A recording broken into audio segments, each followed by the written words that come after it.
So, what have we got for you today? Well, the mirror has splashed on the latest sex scandal to hit the Tory party, which has moved from being about one drunk, misbehaving MP to rebound onto the Prime Minister because of the way he's handled it. Now, for those of you who've been under a rock, last week, Deputy Chief Whip Chris Pincher, in an excellent piece of nominative determinism, was forced to resign after allegedly groping two young men at a Tory event.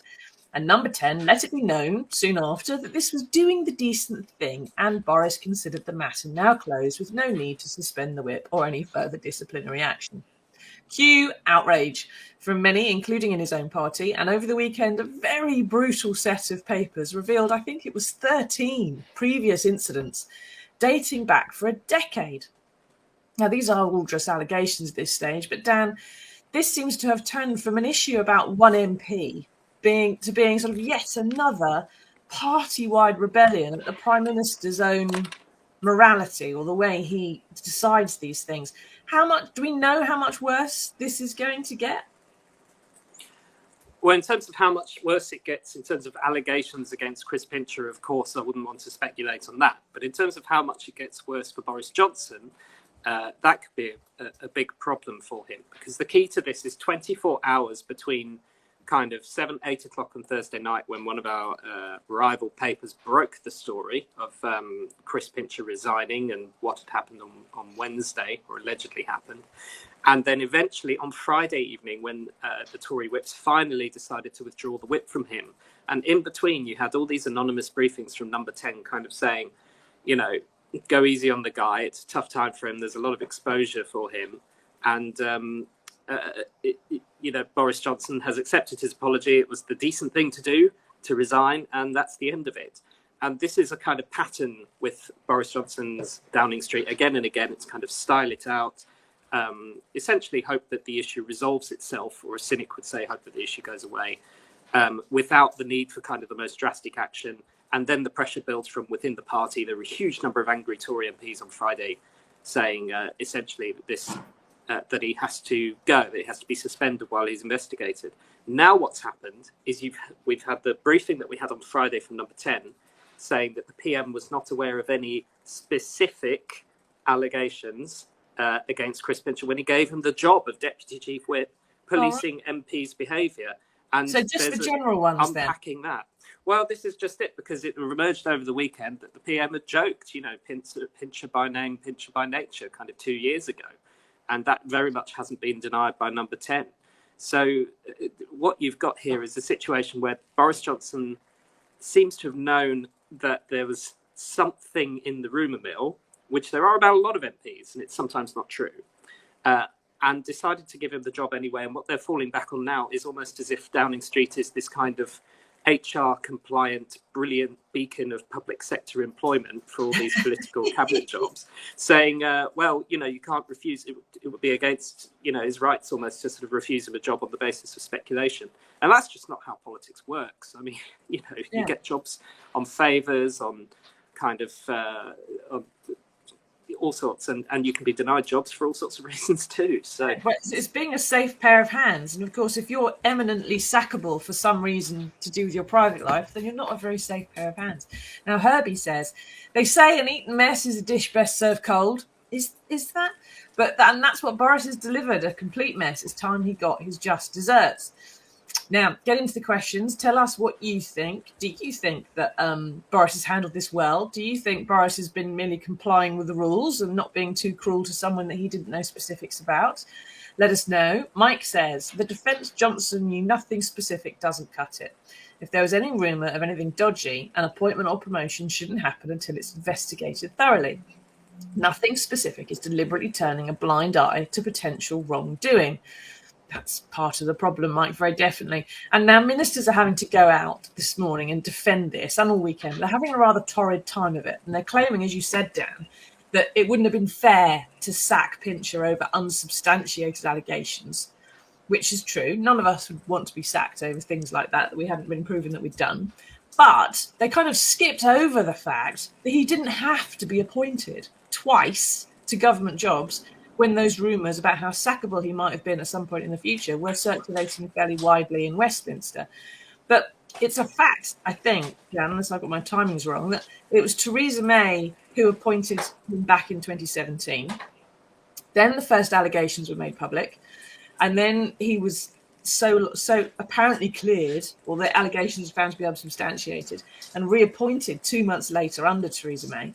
But she was in a very weak position. She was trying to get Brexit through. She even let Charlie Elphicke keep the whip for some votes, didn't she? Who was later convicted of sexual assault. But why does Boris, who we keep being told has this crushing mandate and an 80-strong majority, although that keeps being whittled away, why doesn't he he's a much stronger position than Theresa May was, why doesn't he just fire people who are at this much risk of causing him trouble? Because that's the central political calculation, isn't it? A prime minister has to make, is how useful are these people going to be to me, how loyal are they going to be, and how much are they going to protect me? He can't, people are going to damage him. He shouldn't have them in his government. Well, that's just it. And the general view in Westminster is that Boris Johnson has come down very much with a lot of his appointments on the loyalty side. So there's a lot of Tory MPs who are kind of languish on the backbenches who, yes, they consider themselves very competent, but, you know, other people consider them kind of veterans or operators or what have you, who wouldn't be able to get a job in the Johnson government because he has put people who are loyal in his cabinet and in his kind of top team. And once you are loyal and willing to defend Boris Johnson and kind of be part of that team, then it's an awfully high bar for you to actually be sort of thrown out of that team. And this has been demonstrated sort of time and time again when Boris Johnson has calls to get rid of someone. He sort of says, no, the issue's closed, and then the person either goes of their own accord or an investigation is opened, so that gives them the tipping off point to do this. So that's what a lot of MPs complain about. And the MPs who are a bit, you know, perhaps crueler about this are saying that loyalty is being promoted over kind of competence, general knowledge, you know, any kind of political nous, all that sort of thing. But of course they would say that, wouldn't they? Well, it kind of boils back down, I suppose, to this central issue that people have had with Boris throughout in his party, throughout his premiership, which is the issue of party management and how well he manages to figure out how it works and get them to do the right things and support him or buy loyalty or whatever, or reward loyalty. Now, keep asking us your questions. What do you think about what Boris should do? I mean, these are at the moment unsubstantiated allegations about potential criminal behaviour. It's not just sleaze, it's allegations of crime. And Mr Pincher has got his lawyers watching people very closely, so be careful what you say. He's also seeking private medical attention for his drinking, which is probably a good idea and a bit late. But at least it isn't quite like the bad old days of Tory sleaze down, because there would probably been a Mrs Pincher to deal with then as well, back in 20, 30 years ago. He'd have had some more problems to deal with. But it does seem like the Prime Minister might have the worst end of this to some extent, because on Wednesday he's giving evidence to the liaison committee, the committee of committee chairmen that scrutinise what he's going to be doing. So what are the chances of letting him get through that unscathed? So the liaison committee tends to focus on kind of four often quite kind of bureaucratic, sensible topics, but it allows the MPs to kind of chime in with questions either way. And if there's anything in any way related to kind of ethics in governmental standards, we haven't had the topics through yet, as far as I know, then the MPs will be able to use that as a chance to kind of jump in. So a couple of the ones who are maybe a bit more hostile to him, maybe some of the Labour ones and some of the Tory rebels, or perhaps the chairman of the Women and Equalities Committee, who will say, hang on a minute, you know, there's been all sorts of problems with kind of scandals of sleaze and sexism and alleged sexual assault and that kind of thing in Westminster. Yeah. I should say, actually, I am less excited journalistically about the liaison committee than I am about something next Wednesday, which is the vote to elect the committee, probably the date of electing the committee of the 1922 committee. Sorry, the executive of the 1922 committee. The committee of the committee. The committee of the committee. Sorry, and it really is. Usually, it's that boring. We never even report it. It doesn't matter. It's very functionary. However, this is the group that can change the rules or amend or sort of slightly tweak the rules to allow an early no confidence vote earlier than next June in Boris Johnson if there's enough momentum against him. And there are a lot of people running on a ticket to be able to change those rules to be able to get rid of Boris Johnson.